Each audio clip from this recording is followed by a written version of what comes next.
그래서 바로 이러한 부분들을 저희가 커버하기 위해서 굉장히 중요한 게 있습니다. 그게 뭐냐면 거기서 나와서 하는 분들의 얘기는 어디에 초점을 맞추고 있냐면 소위 예측에 초점을 맞추고 있습니다.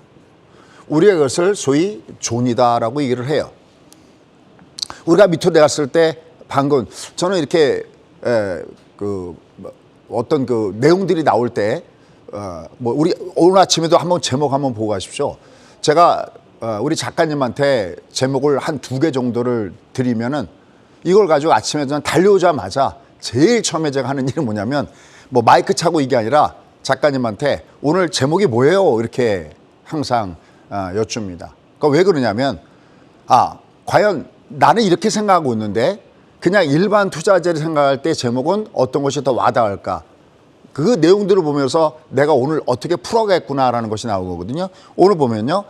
오늘 위에 헤드 타이틀은 연준의 피봇 시작? 아니 이게 도대체 무슨 얘기가? 여러분 헷갈리잖아요. 연준의 피봇 일부에서는 기대하지도 마라 이렇게 얘기가 나오고 있고 또 근데 제가 생각할 때는 연준의 피봇은 사실은 시작됐다라고 저는 보거든요. 그럼 도대체 어떤 얘기를 할 것인가? 이걸 한번 설명드리겠구나라는 부분도 있고요. 그다음에 이제 3번의 가격 조정인데 가격 조정이라고 써 있어요. 우리 작가님은 이제 요 가격 조정인데 가격 조정을 모르니까 요게 뭘까요? 이렇게 했는데 아마 항상 제가 여기서 빅픽처를 말씀드리고 그다음에 디테일로 가서 얘기하잖아요. 자, 우리 앵커는 어떻게 생각하는지 한번 물어볼까요? 요거 3번의 가가 이거 뭘 것 같아요? 가가 그럼 혹시 떠오르는 거 없습니까? 레이디 가가. 레이디 가가. 네. 네, 맞습니다. 여러분들도 제가 깜짝 놀란 부분들이 어떤 거냐면 저는 사실 연상법을 많이 써요. 왜냐하면 한번 가르치고 난 다음에는 죄송합니다. 가르친다는 표현은 어리지 않네요. 한번 저의 경험을 여러분과 함께 공유하고 난 다음에 제가 놀라는 게 뭐냐면 생각보다 많은 것들을 기억하고 계세요. 제가 특히 이 방송 위에 10시 반에 유튜브 할 때는 리얼하게 막 서로 이제 주거니 받거니 하는 그런 분들도 앞에 서대 좀 있거든요. 그 위에다가 그렇게 댓글들 많이 써놓으세요. 그래서 뭐 주가 들어갈 때 녹색 캔들 요번에 굉장히 좋았죠. 2330에서 떴던 거. 그다음에 우리 주가가 더 내려갔을 때 여기서 여러분 진짜 세게 갑니다. 그러니까 이런 얘기를 많이 해요. 제가 일부 소위 속칭 닥터둠들이 얘기하는 시장을 부정적으로 보는 쪽에 제가 일부 공감하는 부분도 있는데 제가 공감하지 않는 것이 있다고 했습니다. 그건 뭐냐면은 이게 막 위에서부터 제가 이런 그림 많이 보여드리죠. 이런 사이클 그림 많이 보여드리죠. 그러니까 만약에 저한테 이 장이 밑으로 갔을 때 소위 아직까지 시세는 하락장입니까? 그럴 때 예, 시세는 하락장입니다. 그런 하나 다른 게 있다고 했어요. 그게 뭐냐면 막 주가가 내려가는 ING 중에 있는 장이 아니라 이제 이 장은 어디에 들어와 있다? 2331을 기준으로 해서 항상 주가 올라갈 때는 더 많이 올라가는 버블로 올라가고 내려갈 때는 더 많이 내려가는 역버블이 있다라는 표현을 참 많이 드렸죠. 그러면 여기서 쏴주면은 이게 완전하게 돈 곳이 나타나지 않는다 하더라도 지금 장도 마찬가지예요. 지금 장도 그 언제보다도 여러분 강력하게 매수를 외치면서 이 장을 같이 지금 올라가고 있거든요. 2155에 그 월말서부터 갑시다 해서 어디까지 지금 밀어붙였냐면 2500까지 밀어붙였고 다시 2500에서 주가 내려갈 때 어디를 잡아드렸냐면 의미선에서 2400을 잡아드렸거든요.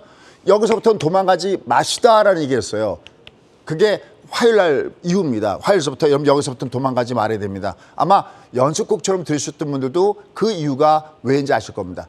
하지만 저한테 지금도 이 기조가 완전히 돌아섰습니까? 라고 얘기한다 그러면은 아직까지 제 기준에서는 아직까지 그건 아닙니다.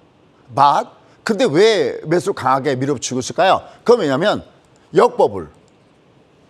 이게 2100 기준점 딱 하나 2330이라는 숫자는 절대 놓쳐서는 안 되는 숫자고 얘보다 더 내려간 2155포인트는 마치 우리가 수영장 가서 공이 물 표면에 닿았을 때 이걸 위에서 누르면 누를수록 밑에서 뭐가 발생된다고 표현했냐면 부력. 그렇죠. 부력이 발생된다라는 말씀을 이렇게 드렸잖아요. 그 부력이 강하게 뜨고 있습니다. 그러니까 지금도 이 장이 그러면 강세로운 자들 얘기대로 이 장이 완전하게 바닥을 찍고 돌아섰습니까? 아니면 소위 닥터둠처럼 소위 아직까지는 봐야 될 것이 있습니까? 할 때 저는 당연히 아직까지 이 장은 동거는 아니에요. 다만 얘는 하락하는 가운데서 뭐는 보고 있냐면 주가가 의미 있는 바닥점을 주려면 2개의 바닥점이 필요하거든요. 근데 하나는 제가 살 때 분명히 찍은 것 같다는 겁니다. 오늘 그 얘기를 좀 설명하려고 그래요. 그럼 여기 세 번의 가가라는 이 표현은 주가가 위에서 고점을 찍을 때 어떻게 고점을 찍냐면 주가 올라가다가 이렇게 빠진다고 얘가 고점 확인되지 않습니다. 이건 여러 차례 여러분들께 예를 보여드렸고 좀 이따가도 보여드릴 겁니다. 어떻게 끝나냐면 가격 조정, 그러니까 주가가 조정할 때는 이렇게 올라가다 옆으로 눕는 기간상의 조정이 있고 두 가지 조정이 있거든요. 하나는 기간상의 조정이 있고 가격상의 조정이 있는데 기간상의 조정은 이거는 거의 10중 8구 고점을 돌파하는 패턴이에요. 최근에 종목군들 중에서 보면 옆으로 누웠다가 상방으로 위로 올라간 종이 많습니다. 그러면 위에서 또 조정받을 때 이렇게 한번 끝나면 주가 끝나네. 아니요, 절대 그렇지 않습니다. 혼자는 외로워 두려워합니다. 이런 저는 비유법을 상당히 많이 씁니다. 이건 반드시 올라갑니다. 올라갈 때는 일부는 때려줘야 되지만 이렇게 꺾어지는 않는다는 거죠. 근데 이 방법은 이게 뒤집었을 때 매도 신호를 뒤집으면 매수 신호가 되고 매수 신호를 뒤집으면 매도 신호가 되는데 바로 이 세 분의 가가가 나타나야 이 장은 다시 위에서부터 고점을 여러분께 제시해 드렸듯이 특히 유가 갖고 고점을 여러분께 잡아드렸잖아요. 그러니까 유가가 이렇게 꺾어지는 파동을 보면 좀 이따 보면 얘가 혹시 M파동 실평이 아닌가? 아마 여러분들 딱 대답이 나올 겁니다. 왜? 이미 그렇게 많이 연습했으니까. 그러니까 여러분들이 지금 필요한 것은 제가 누차 했지만 둔해서도 아니고 뭐 어떻게 보면 10년 이상 하신 분들도 경험이 작아서가 아니고 다만 거기에서 나오는 어떤 알토란 같은 그런 노하우들의 매매 공식이 아직까지 정리가 되어 있지 않아서 그런 겁니다. 다만 저는 그걸 잠깐 이렇게 거들어 드릴 뿐입니다. 그러니까 좀 이따가 이 세 분의 가가가 이게 어떤 부분이 되는가 이 부분을 같이 한번 점검해 보시면 되겠고요. 근데 중요한 것은 뭐냐면 이제 내년에는 키워드가 완전히 바뀝니다. 내년에 키워드가 바뀐다? 그러니까 올해는 계속 우리가 지금 떠오르는 글자는 뭡니까? 연준. 따라오는 게 뭐죠? 인플레. 거기에 따라오는 게 금리죠. 그래서 올해 그토록 어렵게 만들었던 가장 큰 원인은 바로 고물가. 그죠? 고물가에 따라서 우리가 소위 얘기하는 고금리가 시장을 어지럽혔죠. 상대적으로. 그 다음에 여기에 또 달러가 강세인 고환율. 우리가 소위 삼고 시대에서 굉장히 어려웠는데 내년에는 키워드가 확 바뀌어버립니다. 지금은 과연 그럴까? 그럴 수 있겠지만 내년에 확 바뀐다는 거죠. 이런 걸 알아야 여러분들이 크게 빅픽처를 알 수가 있습니다. 다시 말해서 이 그림만 보더라도 얘가 우리가 소위 작년 9월 달에 우리가 중국보다 나쁘다 그럴 때 지금 와서 보면 옛날이었잖아요. 그죠? 그때도 뭐 난리 났었죠. 왜냐하면 제가 이런 표현을 했었어요. 저는 원래 시장을 긍정적으로 보는 긍정론자인데 제가 우리나라 장이 중국보다 나쁘다고 그래서 매번 제가 부정적으로는 딱투둠 쪽에 속하는 건 아닌데도 이 장이 나쁘다고 하니까 한번 주목해 보셨잖아요. 근데 올 1월 달에는 이렇게 과감하게 깡통 나옵니다. 여러분 재산 관리하셔야 됩니다. 신용 쓰지 마셔야 됩니다. 현금 50% 이상 갖고 있어야 됩니다가 주력적인 그 부분이었거든요. 근데 이 전략을 지금 언제부터 지금 확 바꾸고 있냐면 6월 말부터 바꾸고 있는 거죠. 왜? 얘가 과매도 구간 역법부전에 들어왔기 때문이었습니다. 그럼 여기서 역법부전에 들어왔을 때 시장은 뭘 탐색하냐면 얘가 여기서부터 이제 바닥을 찍고 날아갈 거냐. 아주 굉장히 중요합니다. 이 헤드 타이틀 보면 마지막 고비가 남아있다고 했잖아요. 이게 이 마지막 고비가 내년에 있다는 거예요. 그러니까 무슨 얘기냐면 제가 만약에 지금 여러분께 이 장을 제시했을 때 여러분 지금 장 여전히 이 밑에 이렇게 내려가는데 쉽게 해서 2000 깨집니다. 1800 깨집니다. 만약에 제가 그렇게 소위 닥투툼 쪽이었다면 내년에 고비가 온다 그러면 그래 저 사람은 지금 시장을 부정적으로 보는 사람이야 그럴 수 있는데 그건 아닌 거 여러분이 아시잖아요. 물론 연비 실력이 간장 종지인지 아니면 세수대에 해당하는지 아니면 함즈마라 하는지 모르겠습니다. 똑같은 얘기를 하더라도 누구는 손바닥을 보고 얘기하는 반면에 누구는 손등을 보고 이렇게 얘기했다 보니까 그건 제가 모르겠습니다만 그래서 객관적으로 저희 프로그램을 연속극 보듯이 소위 요즘에 뭐 막내 아들 보듯이 만약에 보시고 계시다면 스토리를 아마 이해하실 겁니다. 이 장은 굉장히 공포에 떨었을 때 우리 6월 달에 이미 녹색 캔들 아마 있지 않을 겁니다. 이건 제가 유튜브에서 보니까 일부 증권사에서도 이 매매 공식이 뭐냐라고 궁금해한 정도라고 그러는데 이 녹색 캔들 이건 절대 잊지 말아야 됩니다. 왜? 여러분이 가슴 아팠을 때 딱 세 글자만 갖고 버티라고 했습니다. 시장은 사이클이기 때문에 얘가 이렇게 막 내려가고 2,000도 깨고 1,800도 깨지고 막 그렇게 막 얘기가 나오는 것도 사실이지만 이 장은 결국은 다시 시간이 지나면 끝내 이길이라는 겁니다. 그러니까 여러분들은 끝내 이기는 장을 배워야 저는 이게 재테크가 된다고 강하게 믿는 사람입니다. 결론. 그럼 자, 첫 번째. 이 장은 아직까지는 이 상승장으로 돌지 않았습니까? 이건 상승장으로 제 기준엔 상승장으로 돈 건 아닙니다. 만약에 어제 그런 프로에 저도 나왔으면 좋았을 텐데요. 제가 어제 프로 보면서 그 생각했어요. 야, 왜 이 제도권 있는 사람만 부를까? 제가 그런 생각을 했어요. 그건 우리 비제도권 있는 사람이 모두 다 각성해야 되죠. 그만큼 신뢰를 못 가진 거죠. 저도 거기 나왔으면 할 말이 많았을 텐데 제 논리를 가지고. 어쨌든 지금 이 장은 아직까지 상승장으로 돌았습니까 할 땐 저는 제 기준에 상승장으로 돌지 않았습니다. 하지만 무슨 장은 연속되고 있냐면 이 항상 역부별 소리가 찾아야 되는 건 뭐냐면요. 이 어딘가에 진짜 의미가 있는 진짜 진바닥조는 이 역법을에서 나오기 때문에 그렇습니다. 근데 이 역법을 장에서 두 가지 조건을 만족해야 되는데 지금 제가 이렇게 드릴 수만 있으면 뭐냐면 그중에 첫 번째 조건은 얘는 나왔다는 거죠. 뭐가요? 역법을이라는 거예요. 역법을이라는 것은 뭐냐면 시장이 내려갔다가 상승을 줄 때 언제 강하게 상승을 주냐면은 2020년 3월 달처럼 금리가 초저금리였을 때, 속칭 똥금리였을 때 주가는 항상 역사적인 바닥을 주면서 대박의 장을 줍니다. 그다음에 또 하나 장이 언제 어마어마하게 상승장다운 상승장을 주느냐 할 때는 바로 경기입니다. 근데 여러분 아시다시피 아니잖아요. 보통 제도권에 나와서 하시는 분들의 데이터를 보면 전부 다 그런 데이터를 갖고 얘기하잖아요. 그러니까 전부 다 뭐가 되는 거냐면 예측이라는 것이 되는 겁니다. 어딘가 간다고 하는데 도대체 어디서 간다고 하는지 그걸 구체적으로 얘기하지는 않습니다. 거의. 그냥 얼마 아래가 많이 빠졌다, 얼마 위가 많이 올랐다 하죠. 예측이죠. 그럼 이제 우리는 이 시간을 통해서 뭘 해야 되느냐. 예측만 갖고 되지 않거든요. 존 플러스 제가 오늘 여러분께 강의 드린 것은 뭐냐면 예측과 대응의 전략입니다. 왜냐하면 사람이 예측하는 걸 저 보통 가위바위보에다 비유하는데 이게 어떻게 매번 가위바위보하면서 상대방을 이길 수 있겠습니까? 하지만 저한테 두 번의 기회가 진다면 저는 누구한테나 가위바위보에서 이길 자신이 있습니다. 왜 그럴까요? 가위바위보 했는데 내가 예측대로 저 사람 주목을 낼 거야. 그런데 내가 보재기를 냈으면 저는 예측에 맞은 거고 그냥 밀고 가면 되는 거고요. 저 사람은 주목을 낼 거야. 그래서 제가 보재기를 냈는데 상대방이 가위를 냈으면 저는 어떻게 하면 됩니까?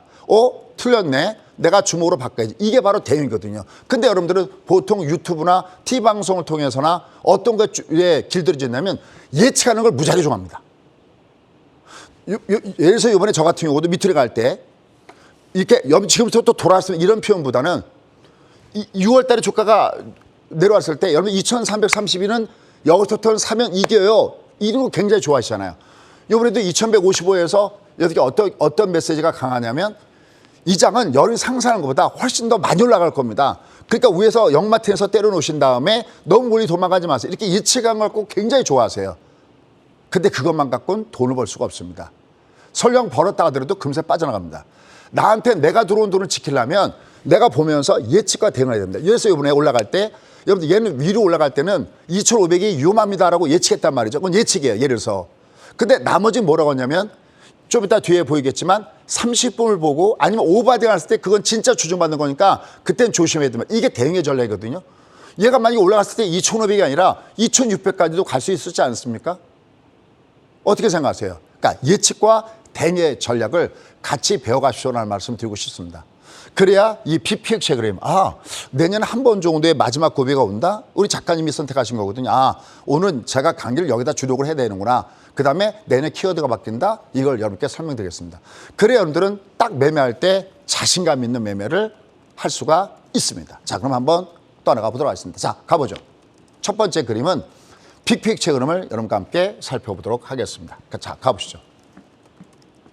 여러분 이번에 이 장을 지나가면서 여기 2020년 3월 달 이후에 강하게 왔던 상승장 그리고 위에서부터 꺾였던 위에 3,316포인트 날짜도 기억하기 좋게 잊지 말자 이 6.25입니다. 이때 고점을 찍고서 이렇게 내려갔을 때 상승장에서 어떻게 올라갔고 이게 내려갈 때 어떻게 내려갔고 지금 아직 바닥이 확인되지는 않았지만 우리가 들어가서 이 먹는 장 보십시오. 이걸 어떻게 포기할 수 있겠습니까? 아무리 닥터둠이라 하더라도 이 장은 반드시 내가 들어가서 먹어줘야 된다. 왜? 크게 올라간 장이니까. 이 앞에 이 장하고는 다릅니다. 이 장은 여러분 아시다시피 이게 기억을 손에서 하면 이게 S파동이거든요. 그 다음에 여기가 이게 무슨 파동이죠? 아마 여러분 이건 다 놓치지 않을 것 같습니다. 얘가 60선이 여기를 깨고 내려갔다가 위로 올라갔다가 다시 꺾어진 거 보이시죠? 이거 무슨 장입니까? 이거 무슨 장입니까? 뭐 실패하는 장입니까? 이거 M파동. 이거 M파동 실패하는 장이죠? 이거 M파동 실패하는 장이죠. 이렇게. 그 여기 깨면서 이게 본격적으로 하락장이죠. 이게 무슨 파동이죠? L. L파동이죠. 어디 나갔다가 넣어보십시오. 신기하죠. S파동, M파동, L파동. 그 다음에 이제 여기. 그러니까 이게 뭐냐면 여기가 바로 하락이 진행되는 ING 중이었던 겁니다. 그러니까 이때는 멀리 도망갈 수 있는 겁니다. 이제 막 폭포처럼 떨어지고 깡통 나오고 소위 일반 투자들의 마지막 항목이 나와야 이 장의 바닥을 찍거든요.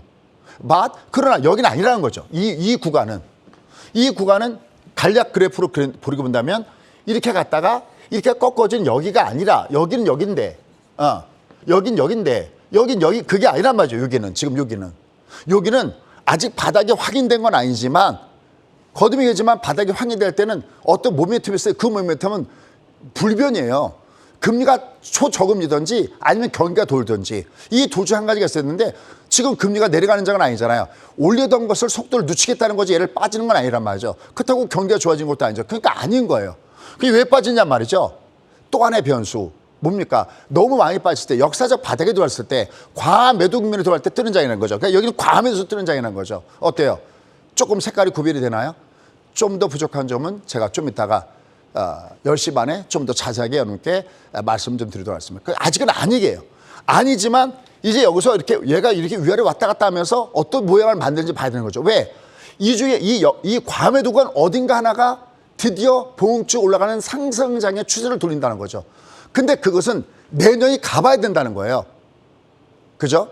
이 부분들은 이미 연속극 듣듯이 보셨던 분들은 아실 겁니다. 오늘 뒤에 그 표현이 있으니까. 다만 여러분 머릿속에 한 가지만 기억하십시오. 거듭이겠지만 2330은 꼭 기억해라. 왜? 여길 다시 무슨 이유를 핑계를 대고 얘가 또 다시 밑으로 내려가더라도 거기는 과매도 국면이고 월말 단위마다 배팅을 쌓아먹는다. 멋지게 두 번 성공하고 있지 않습니까? 여기 역마트에서 때려들고 다시 여기선 다시 한번 잡아들여서 여기까지 가고 있습니다. 그럼 이 장은 도대체 나는 어느 쪽으로 가고 있느냐라는 거예요. 얘는 아직까지 모멘텀 있는 장이 아니라 그냥 단지 많이 빠졌다는 이유로 올라간다. 그럼 이제 디테일도 조정해야겠죠. 예측만 아니라 대응을 해야 되니까. 자, 대응의 전략은 이렇게 갑니다. 자, 디테일은 뭐냐. 얘가 올라갈 때 2500선 여기 의미선 세 가지가 됐습니다. 뭐죠 여러분들? 이동평균선. 그렇죠. 첫 번째 하나는 이동평균선. 너 올라갈 때 이동평균선 어딘지 그럼 여기잖아요. 240선. 두 번째는 뭐죠? 고점. 전 고점. 전 고점 여기 2240이거든요. 전 고점 저점. 그다음 마지막 세 번째가 뭡니까? 심리선. 이게 100포인트 단위의 심리선인 거죠. 좀 제가 지금 벌써 한 얼마째 호흡을 맞추고 있지만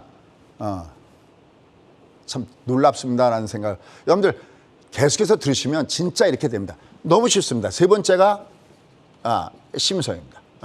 그죠? 이 세 가지를 꼭 기억하십시오.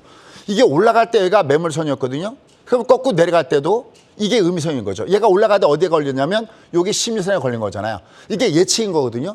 그럼 얘가 꺾어질 때 요 2500 제가 늦췄지만 공개 강의 때 물론 월요일에도 제가 공개 강의했습니다만 이제 여기서부터는 매수 추천하지 않겠습니다라고 했거든요. 진짜 두드려 맞았잖아요. 근데 이건 예측이고요. 이쪽 분야가 예측하는 분야고요. 근데 여러분 이것만 듣지 마시라는 거죠. 유튜브도 거의 예측이잖아 다. 그렇게 될 것이다. 특히 핑크빛 전망을 굉장히 좋아하죠. 그 결과가 1년 내내 여러분 계좌가 녹아 흘렀습니다. 주가는 사이클인데 무조건 갖고 있으면 좋다고 해서 무조건 그렇게 핑크색만 듣다가는 이게 소위 말 그대로 블루가 됐을 때 내 계좌는 녹아내린다는 거죠. 항상 예측과 대기필한 거죠. 그럼 얘가 올라갈 때 아까도 했지만 이렇게 세 가지를 딱 그물을 던져놓고 보는 겁니다. 과연 너 어디서 두들기니? 그때 얘가 올라갈 때 2,500을 찍은 다음에 여기 잘 보시죠. 이게 보일까 모르겠는데 이게 20이 이렇게 쌍목을 줬습니다. 그래서 저희 지금 이 방송을 듣는 분 중에서도 여러분 중에서도 고수분들 많이 계시거든요. 저는 항상 그런 자부심을 갖고 있어요. 제 방송을 듣는 분들은 이걸 보는 분들은 그냥 막연하게 핑크빛 전망만 듣고 계신 분들은 그분들은 이 강의를 듣고 있지 않을 거다. 아니 간장종지가 되기 때문에 엉뚱한 얘기만 할 겁니다. 이렇게 이걸 다 해드려도 항상 그죠? 여기서 뭐 너 영마틴에서도 때리라고 또 너무 일찍 때리니 뭐 어떻게 때리니 그런 얘기도 많이 있듯이 내가 내 실력을 키워가야 되는 거거든요. 그 이렇게 놓고 얘가 이게 신호입니다. 항상 항상 시장을 보실 때는 이 분포를 같이 봐야 됩니다. 그럼 여러분 혹자는 이렇게 얘기합니다. 아니 종목만 잘 고르면 됐지. 내가 종합을 뭐하러 보느냐. 그래요? 죄송합니다만 상승장에서도 못 보는데 대다수의 투자자들이 하락장에서 어떻게 벌겠습니까? 종합을 종합이라 얘기하지 말라니까요. 종합은 종합이 아니라 시가총액이에요. 종합이 상승한다, 시가총액이 늘어난 장이고요. 종합이 내려간다, 시가총액이 줄어드는 장이에요. 내가 지금 이렇게 종합이 내려가더라도 내 종목이 오늘은 강했지만 내일도 강하다는 보장이 없는 겁니다. 지금 10개의 테마가 올라가고 있지만 시가총액이 밑으로 줄면은 이 중에서 약한 구리부터 무너집니다. 가만히 여러분 갖고 있는 좀 보십시오. 진짜 강했는데 어느 날 꼭지 딱 치고 내려갈 때 정말 폭포처럼 내려가지 않습니까? 왜? 밑에서 물이 빠지고 있으니까 약한 놈부터 죽어나가는 겁니다. 너 10개가 5개가 또 5개가 2개가 되는 겁니다. 나중엔 템하고 뭐가 없는 거죠. 다 모두 다 몰락하는 거죠. 종합은 시가총액이라는 인식이 없으면 절대 돈을 벌 수 없습니다. 네버 결코. 그러니까 우리가 소위 얘기하는 기본적 분석, 어떤 펀더멘탈 중심으로 하는 것도 이게 미국에서는 모르겠습니다만 우리나라 장에서는 이 사이클이라는 이 변곡을 거기다 대입하지 않으면 일반 투자는 살아남을 수 없다는 걸 보셔야 됩니다. 그럴 때 이 정도 뭐 어려운 것도 아닙니다. 얘가 쌍봉 나오면 조심. 얘가 이렇게 꺾을 때 누가 봐도 쌍봉이 아니잖아요. 그러니까 얘가 중간에 조정받아도 저희 같은 경우는 저희 수강사고 그냥 밀어붙이는 겁니다. 제가 밀어붙이는 이미 수강생인데 알아요. 내가 여전히 사야 되는구나 알아요. 근데 2,500 딱 찍고 난 얘가 이렇게 푹 빠지기 전에 2,500 찍기 전에 얘를 좀 더 확대해서 그러면 이렇게 쌍봉에다가 얘가 이렇게 꺾어져. 이거 뭐라고 하시는지 아십니까? 위에 큰 거에 작은 거 똑같이 생겨서 우리가 소위 캥거루 패턴. 엄마 캥거루가 똑같은 새끼 캥거루를 품고 있잖아요. 20쌍봉에 5쌍봉. 이미 여기서부터 물량을 줄이기 시작하는 겁니다. 왜? 시가총액이 빠지는 장이거든요. 조금만 노력을 기울이면 되는 거거든요. 이 2,500 여기가 바로 위에 음선이었습니다. 그럼 내려갈 때 똑같아요. 야, 밑에 이동평선 여긴 딱 걸리죠 벌써. 20선이 딱 있죠. 그러니까 여기서 뜨는 겁니다. 2,400 여기 저 20선에서. 너 내려갈 때 직전 저점 없니? 직전 저점 여기 넥라인만 안 깨면 됩니다. 이쪽에 넥라인만. 그리고 여기 밑에는 심리선. 심리선이 2,400이죠. 그러니까 우리가 전체적인 전례가 어디냐면 얘가 올라갈 땐 그냥 못 가는데 한 번에 졌다 갑니다. 그럼 여기서 한번 내가 좀 줄여야 되는구나. 하지만 이 장은 끝난 것이 아닙니다. 다시 뜹니다. 그러니까 다시 주가가 뜨고 있어요. 결론. 다음 주 중요한 건 뭐냐면은 얘가 이제 요 사이 혼절을 보이는데 얘가 만약에 여기 지금 일부러 빨간 라인 거놨죠. 요 그림에 켜가십시오. 만약에 얘가 다음 주에 여기 이렇게 훅 깨고 내려가잖아요. 얘가 만약에 이렇게 분봉에서 이렇게 훅 깨고 내려가면 드디어 이 장은 좀 더 조정권에 들어오는 겁니다. 근데 이 조정은 필요한 조정입니다. 어차피 나타내는 조정이고요. 왜냐하면 여기 보면 이게 엉덩이가 이게 낮게 출발하고 있기 때문에 미국하고는 다릅니다. 미국은 얘가 엉덩이가 이렇게 움직이는데 우리 이게 한번 어차피 꺾여줘야 됩니다. 얘는 그러니까 올라는 가는데 얘가 지금 올라는 갔잖아요. 2,400에서 올라는 가는데 얘가 올라가다가 이게 5일선인 쌍봉을 주면서 여기 내려가는 요 구간할 때는 이게 시가총액이 줄겠구나라는 걸 염두에 둡니다. 보통 위에서 시가총액이 줄겠구나 하면 내가 갖고 있는 종목이 대형줄 때는 대형줄을 좀 줄여놓으셔야 되겠고 내가 되도록이면 배팅을 쏠 때도 약간 테마주 중심으로 써야 됩니다. 기본적인 전례입니다. 자, 이건 제가 계속해서 애프터 서비스 하겠습니다. 얘가 제가 매번 장주에 이런 애프터 서비스를 10개 드리죠. 그 애프터 서비스 할 테니까 보시면 되겠습니다. 자, 그럼 이제 여기서 중요한 거예요. 자, 이거는 그럼 이제 여러분들이 이거는 우리가 소위 얘기하는 주가 흐름에 따라서 이렇게 한 거고요. 이 근간이 된 게 뭐냐? 이게 중요한 겁니다. 지금부터가 진짜 찐강입니다. 얘는 올라갈 때 왜 2,500에서 왜 두드려 맞았지? 그런 게 궁금하잖아요. 그러니까 이 겉에 있는 차트만 보고 할 게 아니라 그죠? 이 안에 내부적으로 뭐가 지금 주요 변수로 작용하고 있지? 얘 2,400에서 왜 떴지? 이런 거 궁금하잖아요. 그럼 얘가 왜 올라가도 왜 위에는 그냥 계속 못 가지? 자, 그 그림. 아주 간단한 그림입니다. 어떤 그림일까요? 바로 이 그림입니다. 여기에 정답이 있습니다. 준비되셨죠? 갑니다. 이 그림이에요. 이 그림을 모르면 매매가 안 되는 겁니다. 보세요. 여기서 이미 이런 표현 많이 했죠. 저희가 여기서는 달러 인버스를 공략했다 그랬습니다. 오늘 아침에도 아마 저희 수강생들 많이 들어와 있을 겁니다. 달러 인버스를 공략했어요. 그럼 달러가 떨어진다? 이거 우리나라 그래프는 제가 얘기했죠. 우리나라 코스피 그래프는 달러 곡선과 비례한다. 그러니까 환율과는 역비라는 거죠. 이게 꼭지치고 얘가 훅 빠지니까 장은 생각보다 가격 올라갔죠. 특히 여기가 1,400에 이었잖아요. 그럼 이게 달러가 내려오다가 어디서 올라가고 있습니까? 달러가 내려오다가 여기 무슨 존입니까? 110과 240전. 마틴게일죠. 그죠. 마틴과이죠. 얘가 올라가다가 조정받을 땐 110과 240가 뜨는 거거든요. 그러니까 얘가 뜰 때가 요게 뜰 때가 우리가 2,500 갔을 때입니다. 그러니까 환율이 뜰 때 시장은 2,500에서 거꾸로 얘가 마주보기로 내려온 겁니다. 이렇게 내려왔어요. 근데 이게 올라가더라도 이게 환율이 그냥 못 간다고 그랬죠. 얘가 일선 있잖아요. 그러니까 올라가다가 환율이 조정받을 때 그러니까 요게 2,500이었고 여기가 2,400선이었던 거거든요. 그럼 제가 거꾸로 질문할게요. 열에 보셨을 때 야, 이 장이 일부 강세론 자리 얘기했듯이 지금부터 가. 그 얘기는 무슨 얘기랑 똑같으냐면 여기서 환율이 뒤지게 빠진다는 거예요. 여러분 생각할 때 환율이 이렇게 계속 빠질까요? 환율이 계속해서 빠지려면 달러가 계속 들어오거나 아니 뭔가 미국에서 뭐 약한 고리가 나타나거나 소짐 아까 연준의 피보 시작 얘기 안 하셨습니까? 그렇게 얘기했죠. 근데 과연 그게 이 달러 환율을 계속 끌고 내려가는 것이 될까요? 이게 끌고 내려가는 것이 된다면 시장을 여기서부터 계속 치고 올라가야 됩니다. 이렇게 쭉쭉쭉. 근데 그게 아니라면 얘는 올라가도록 한계가 있는 거죠. 과연 여러분들은 어느 쪽이십니까? 그죠? 얘가 진짜 그러면 소재임 이게 그러니까 요번에 올라갔던 장 말고요. 요 다음에 장은 꼭 먹어야 되거든요. 왜 꼭 먹어야 될까요? 뒤에 그림의 그 정답은 제가 보여드릴게요. 그러면서 얘가 어쨌든 그럼 얘가 또 역으로 종합이 종합이 이번에 가격이 올라간다는 것은 얘가 무너지는 걸로 잡아냈고요. 그럼 얘가 내려가다가 2,500에서 걸린다는 건 요거로 잡았잖아요. 그러면 달러가 약해지는 걸 뭘로 잡았을까요? 그게 바로 밑그림이라는 겁니다.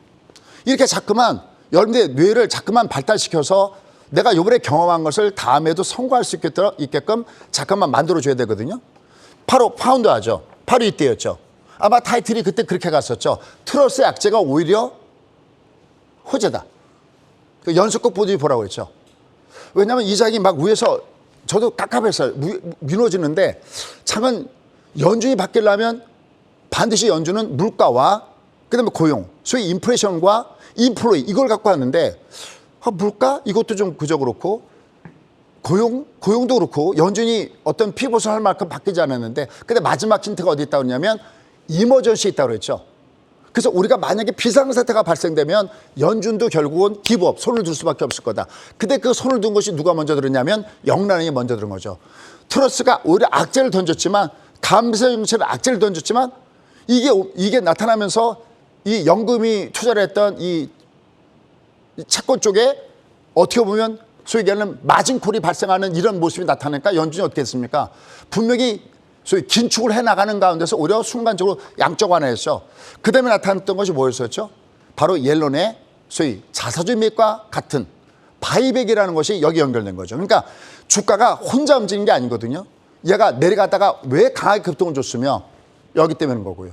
그럼 얘가 이렇게 내려가는 거 왜 내려갔으며 이게 상대적으로 달러 인덱스가 떨어지기 위해서 지금 제가 예를 들어서 파운드화를 그려놨지만 일본의 엔화라든지 여러 가지가 있었겠죠. 중국의 위안화라든지. 근데 대표적인 것이 여기서 그 힌트를 얻은 거죠.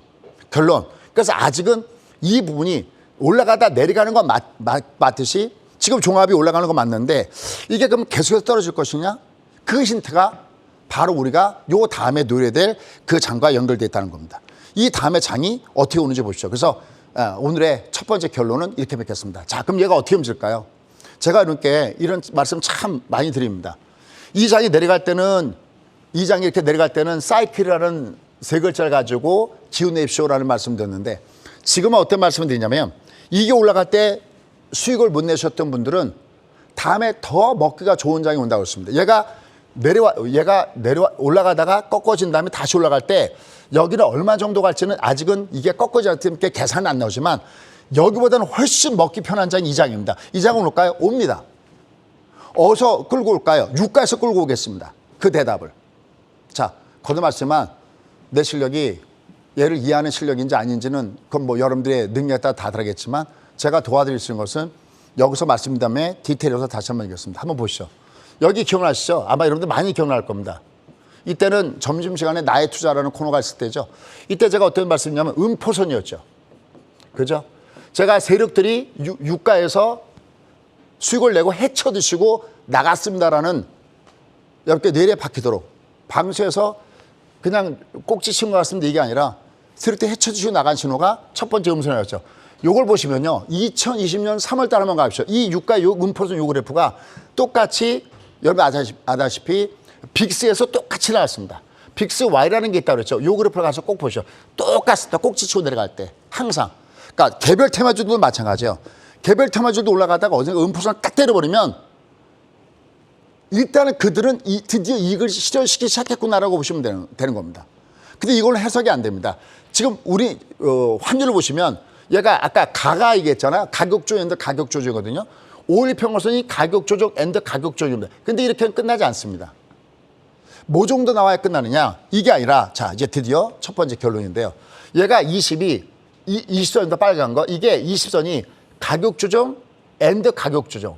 그때 여기다가 화살표가 나왔죠. 이 화살표 왜 거놨을까요? 이게 가격 조정 앤드 가격 조정 다음에 여기서 뭐를 줘야 되면 이렇게 음포선을 줘야 되거든요. 그러니까 장대음을 확 줘야 되거든요. 이걸 뭐냐면 세력들이 R 백이에요. 이거 어렵지도 않잖아요. 저희가 운 좋게 나삭을 1월 달에 저희가 한 6년 동안 미국을 밀어붙이다가 처음으로 나삭에 대해서 인버스입니다 해서 SQQ를 잡아들인 게 있습니다. 그때 이거 보고 잡아들인 겁니다. 끝났나? 이거 나오면 일단 끝났나라고 하는 게 맞습니다. 어떤 종목이든 마찬가지입니다. 특히 종합이라는 것에서 이거 나오면 거의 끝났나 하는 게 맞습니다. 요 모양을 여러분이 잘 보셔야 됩니다. 그 유가가 여기서 딱 쳤을 때 요 위치가 요 위치입니다. 요게 언제냐면 이게 6월달 유가잖아요. 그래서 6월달 지표가 바로 7월 13일 날 뭐가 나왔습니까? CPI가 나왔죠. 그때 얘가 무지하게 높게 나왔지만 바로 요 날. 이때도 제가 굳고 쳐는 날 아니었습니까? 여러분들 CPI가 발표가 나올 때 이게 높게 나오겠지만 이 CPI가 꼭 찍은 것 같습니다. 이거 CPI 별표 없이 있다가 단기 바닥이든 장기 바닥이 됩니다. 이 연관관계가 있는 겁니다. 쭉. 왜? 얘가 평균값 법칙. 얘가 7월 달에 발표될 때 이 유가의 평균값이 내려가고 있었잖아요. 그러면 CPI도 분명히 꺾일 거다. 그러니까 얘가 이게 쫙 치고 올라갔던 배경이 바로 여기 있던 거죠. 근데 유가 한번 보십시오. 유가가 올라가다가 이게 저점을 깨고 내려가니까 요번에 60선 아예 M파동 올라갔다가 M파동이 실패하고 있죠. 그 유가는 딱 한 점만 기억하시면 됩니다. 얼마? 76.70달러. 여기 때문에 얘는 M파동에서 무슨 파동으로 바뀔까요? 에브리바디. L파동. 그렇죠. L파동이죠. 이게 여기 깨면 이게 L파동이니까 완전하게 이 물가는 꺾인 겁니다. 근데 한 가지. 이게 너무 많이 내려가면 무지하게 안 좋습니다. 이게 내려가면 왜 선생님 물가가 잡히는데 왜 안 좋습니까? 물론 물가를 잡는 연준한테는 도움이 되겠지만 제가 아까 얘기한 마지막 고비점 내년에 키워드가 바뀐다. 뭘까요? 경기요. 이게 지금 내려가는 이유 중에서 가장 큰 이유 중에 하나가 뭘까요? 바로 중국의 코로나19 재확산 문제입니다. 이렇게 되면 어떻게 될까요? 경기가 더욱더 부러지는 현상이 나타나는 거죠. 여러분 우리나라 지금 요새 환율이 무지하게 위로 올라갔던 그 배경 중에 하나가 뭘까요? 바로 우리가 8개월째 적자를 보이고 있지 않습니까? 그 가장 주된 나라가 어디입니까? 중국에 대한 부분들이죠. 그러니까 이게 또 너무 내려가면 좋지는 않지만 어쨌든 얘는 유가가 완전히 똑 부러지는 건 어디냐면 76.70달러 여기를 깨는가 여부를 보셔야 된다는 것도 꼭 보시고 하셔야 됩니다. 이와 연결관계가 어떻게 되냐 이 부분입니다. 자 그럼 이제 좀 더 진행해 보도록 하겠습니다. 요번에 아까 서두에 연준이 저는 개인적으로 연준의 피봇이 시작됐다라고 했는데 왜 그럴까요? 요번에 내용들 한번 가만히 보시죠. FOMC 의사록에서 나왔던 내용을 한번 보시죠. 상당수의 위원들이 기준금리 인상 속도의 둔화가 적절하다고 얘기했다.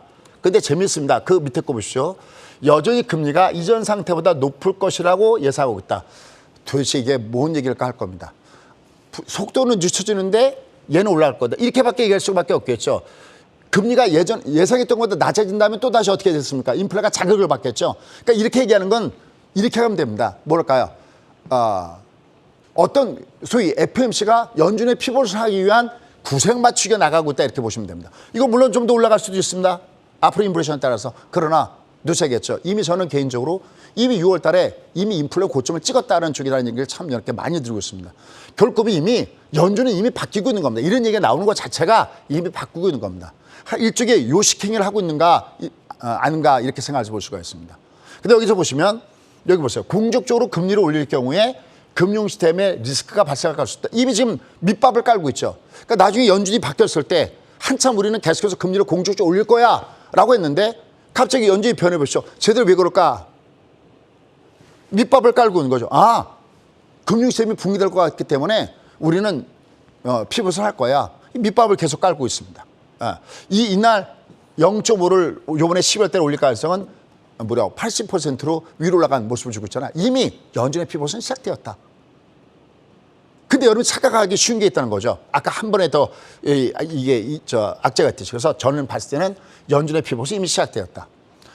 그리고 더군다나 중요한 것은 연준이 임했을 때 물가로 변하거나 아니면 고용으로 변해야 되는데 이건 전혀 변화가 없었는데 이번에 이번 연시가 오면서 연준이 변했다. 그러나 내년에는 이미 지금도 그렇지만 원래 연준이 자연적으로 피봇으로 가는 이머전시만 갖고서 연준은 피봇이 될 수는 없습니다. 근데 드디어 물가가 잡히잖아요. 근데 지금은 고용은 그렇게 나쁘지 않죠. 그러나 내년에도 고용은 반드시 부러지고 말 겁니다. 왜? 지금 나타나는 현상이 데이터가 그렇잖아요. 그러면 결국 연준은 이미 피봇이 시작되었다라는 것이 제가 보는 이 시장에 대한 부분입니다. 문제는 이제 그 다음이라는 거죠. 왜? 내년은 키워드가 바뀌기 때문에 바로 이 부분들을 우리가 보고 매매를 해야 된다는 겁니다. 그럼 도대체 바뀐다는 것이 뭘까요? 바로 이 부분입니다. 보시죠. 제가 올라갈 때 두 번 얘가 꺾인다라는 말씀을 드렸어요. 한 번은 얘가 금리를 바탕에서 올라가다가 금리가 올라가니까 꺾였죠. 다음엔 경기 갖고 올라가잖아요. 그렇습니다. 내년에 키워드를 뭘로 바꾸느냐. 이제 금리는 더 이상 중요한 키워드가 되지 않을 겁니다. 내는 온통 금리가 아니라 경기일 겁니다. 그러니까 지금 우리가 한 가지 조심할 것은 어떤 부분이냐면 진짜 무서운 것은 내년에 이 그래프가 나올까 봐 우리가 봐야 됩니다. 제가 지금 보는 우리나라 시장의 흐름 보면 하나를 따왔는데요. 얘가 올라가다가 얘가 꺾이잖아요. 꺾인 다음에 요번보다 더 먹기 좋은 장이 올 겁니다. 이 먹기 장이 오는 이유는 이거보다 더 많이 올라가서 먹기 좋은 장이 온다는 게 아니라 반드시 올라갈 때 확실히 가고 올라가는 확률이 높기 때문에 뭐가 되거든요. 근데 얘가 올라가다니까 꺾이는 이유가 뭐냐면 얘가 혹시 올라가다가 경기가 부러지면서 올라갔던 것이 다시 꺾일 가능성 이것만 저희가 체크하면 됩니다. 이건 지금 계산할 수가 없습니다. 왜냐하면 이미 사실 지금 어느 정도 경기가 꺾어진 것을 반영하면서 주가가 빠졌거든요. 일정 부분은. 누가 뭐라고 하더라도. 근데 이게 이미 시장에서 예상했던 것만큼만 경기가 내년에 나빠지느냐 아니면 생각했던 것보다 경기가 더 나빠지고 기업의 실적이 나쁘다 그러면 그때 한번 또 부러지겠죠. 이건 지금 계산할 수는 없습니다. 이건 알 수가 없습니다.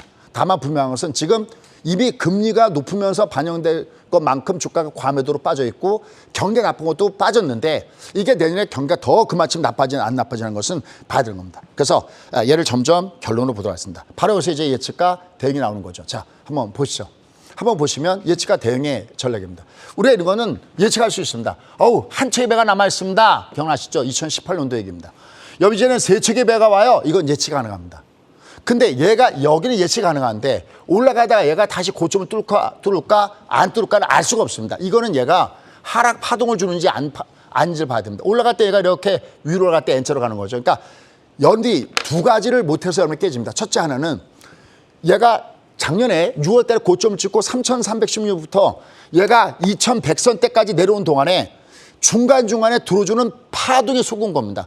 추세는 내려가는데 이 중간중간에 파동에 속았거든요. 첫 번째, 추세와 파동을 구별하지 못하면 여러분들 미래는 없습니다. 이걸 구별하도록 노력해야 되고 두 번째가 뭐냐면 예측해서 되는 부분과 이건 예측하면 되는 거거든요. 제가 자식이 얘기했잖아요. TV에서도.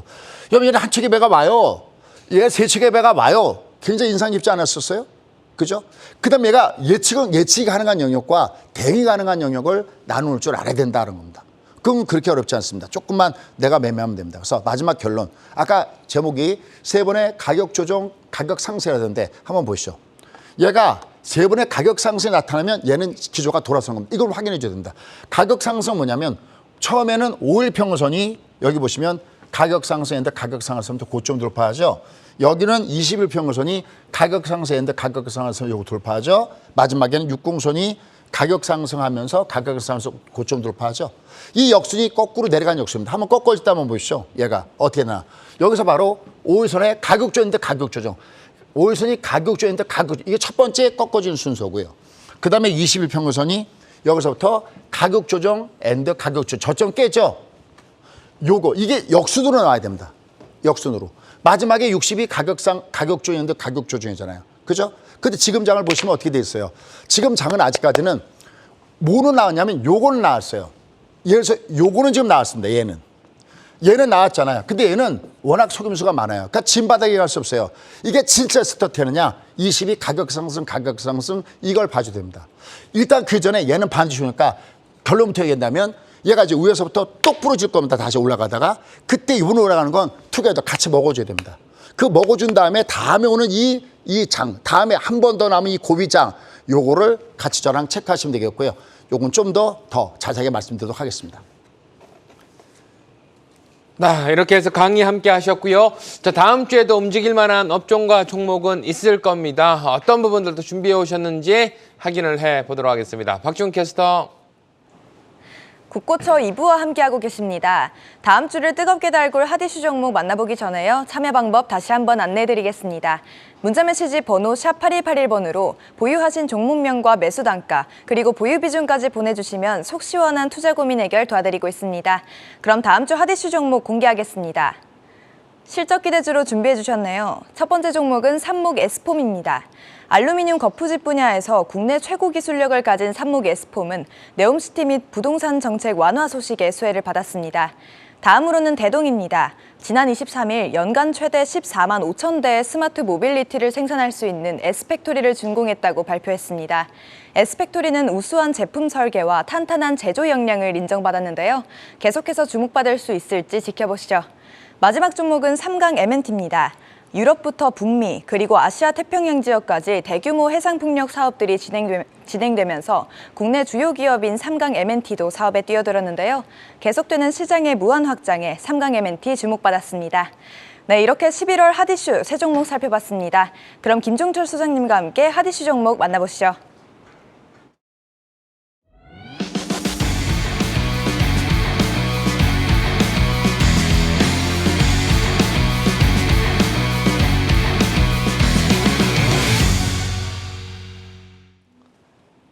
네, 여전히 종목들 보실 때 실적이 좀 잘 나오는 종목들 많이 보시는 것 같습니다. 자, 첫 번째 종목 상목 에스폼이라는 종목 들고 오셨는데요. 자, 어떤 점에 더 주목하고 계십니까? 예, 역시 일단 먼저 실적을 봐야 되는데 이 삼목 에스폼이 그 상반기 실적이 굉장히 양호합니다. 이게 작년에 영업이익이 한 40억 가깝게 영업이익이 났는데 1분기만 170억, 2분기도 한 160억. 어때요? 실적이? 엄청나게 엄청나죠? 늘었습니다. 예, 실적이 굉장히 양호한 이런 모습들을 보여주고 있기 때문에 이거 한번 볼 필요가 있습니다. 근데 여기 뭘 품고 있냐면 네옴시티 관련된 종목이기도 하고 특히 최근에 부동산 이제는 침체권으로 들어갈 가능성을 보여주고 있죠. 그래서 부동산 정책 완화 수혜주기도 합니다. 왜냐하면 이 삼목 에스폼이 바로 국내에서 알루미늄 그 거푸집 분야에서 최고의 기술을 갖고 있고 뭐 쉽게 하면 이쪽 분야의 1위입니다. 자, 그래프 잠깐 보면서 설명드리겠습니다. 보시죠. 주가 흐름을 보시면은 이제 밑에서 조금씩 밑에서부터 상승하는 이런 패턴의 모습을 보여주고 있고요. 우리가 이것을 소위 새끼 갈미다라고 표현하는데 모양이 양호하게 뻗어 올라가고 있습니다. 그래서 일단 무엇보다 실적이 좋으니까 이런 종목들은 밑으로 조정을 줄 때 볼만하고 어떤 현재 주가 위로 갈 때 상대적으로 또다시 2,500선 언저리 근처에서는 또 한번 우리가 물량 받는 걸 봐야 되거든요. 그럴 때는 역시 약간 개별 테마성 좀 좋겠죠. 그래서 이런 종목군들은 하단에서 좀 조정을 받을 때마다 보시기 바라겠습니다. 나 두 번째 종목은 대동이라는 종목이 들어와 있습니다. 농기계 관련해서 뭐 최근 이슈가 좀 있는 것 같은데요. 어떤 점에 더 주목하면 좋을까요? 네, 우리가 이 대동기 같은 경우는 자체적으로 자기가 갖고 있는 재료가 있고 그다음에 이 자회사를 아주 알짜배기의 자회사를 갖고 있습니다. 대동그룹의 자회사가 스마트 모빌리티 전문 기업이 있는데 바로 대동 모빌리티입니다. 그래서 최근에 보면은 이쪽 부분에다가 사업 투자를 굉장히 많이 해갖고 완공을 했는데 이쪽에서 그 앞으로 스마트 팩토리에 대한 부분이 크게 성장할 것을 보면서 여기에는 혜택도 있을 것이다라고 판단되고 있고요. 그다음에 또 이 대동 자체가 실적이 굉장히 양호하게 뻗어 움직이고 있습니다. 작년에 영업이익이 한 380억 정도 나왔거든요. 올해 예측되는 영업이익이 한 600억 이상 얘기가 나오고 있고 실제로 지금 현재 분기마다 실적 나오는 걸 보면 그렇게 양호한 실적을 보여주고 있다는 점이 굉장히 큰 장점이다라고 할 수 있습니다. 그래프 잠깐 보시죠. 자, 그래프 잠깐 보시면은 밑에서부터 올라가는 폼이 굉장히 괜찮죠. 특히 여러분들이 그냥 편하게 움직일 수 있는 것이 뭐냐면 이렇게 하단에서 이렇게 장대로 뿜으면서 하단의 거량도 굉장히 크게 뻗어 올라가고 있죠. 이런 종목군들이 항상 우리가 주목해 볼 만한 종목인데 이런 부분에서 굉장히 메리트가 있다. 물론 이제 뭐 농기계 부분에 유리다는 건 뭐 얘기할 것도 없는 부분이고요. 그리고 이미 3분기까지의 그 누적 매출이라든지 영업 이익이 상당히 좋아지고 있다는 측면에서 역시 주가 흔들 때 이런 점이 좋겠다 판단이 됩니다. 네, 세 번째 종목은 삼강 M&T라는 종목이 되겠습니다. 상당히 뜨거웠던 종목이기도 한데요. 자, 해상풍력 관련해서는 정말 정말 최고다라는 생각이 드는데 이 종목 어떻게 좀 보면 좋을까요? 네, 맞습니다. 특히 이제 글로벌 해상풍력 시장이 앞으로 성장 가능성이 참 무궁무진하다는 재료를 갖고 있습니다. 그래프 잠깐 보시면서 설명드리겠습니다. 주가 흐름을 보면 일단 고비점을 돌파하고 있습니다. 그게 뭐냐면 주가가 상승다운 상승할 때는 제가 이등평수 헷갈리고 모르겠습니다. 이거 거미줄이거든요. 이 거미줄을 모두가 뚫고 올라갔을 때 좋거든요. 그러니까 여기 거미줄을 돌파하고 있습니다. 여기다가 장당보만 단거만 준다면 모양이 좋을 것 같을 수 있겠고요. 역시 작년에 영업이익이 한 260억 정도인데 올해 영업이익이 한 800억. 내년에도 한 900억 내지 1000억 정도 성장할수 높다라는 전에서 접근하시면 좋을 것 같습니다. 네, 이렇게 해서 다음 주에 또 우리 관심 가져볼 만한 종목까지 확인을 해봤습니다. 자, 마지막으로 짧게 우리 또 사랑해 주시는 분들에게 한마디 해주시죠. 네, 일단 말씀드리지만 이 장은 아직까지는 그 추세적으로 돌지는 않았습니다. 하지만 계속 말씀드리지만 과매도 구매해놨기 때문에 제법 강한 장을 주고 있고 놓쳐서는 안 되는 장입니다. 근데 이번 장이 아니라 요 다음에 오는 장은 아까 서두에 말씀드렸지만 굉장히 뭐랄까 우리가 진짜 노려볼 만한 내가 투자감이 그렇게 많이 있지 않아도 한번 노려볼 만한 그런 장입니다. 그다음에 여름 중에서 약간 중수 이상 고생하는 분들은 뭐냐면은 이게 내려왔다가 이게 뜨는 건 맞는데 얘가 이 다음에 하나의 고비점이 남아있어요. 그 고비점을 제대로 돌파하냐 아니냐에 따라서 지난 2020년처럼 몇 개 이런 말씀을 드실 것 같아요. 여러분들 또다시 우리가 부자 됩시다라는 말씀을 드릴지 아니면 그게 아닐지 그걸 봐야 되거든요. 그 부분을 잠시 후에 제가 10시 반에 여러분과 함께 찾아뵙도록 하겠습니다. 네, 저희는 다음 주 더 좋은 전략가 종목으로 다시 인사드리겠습니다. 고맙습니다.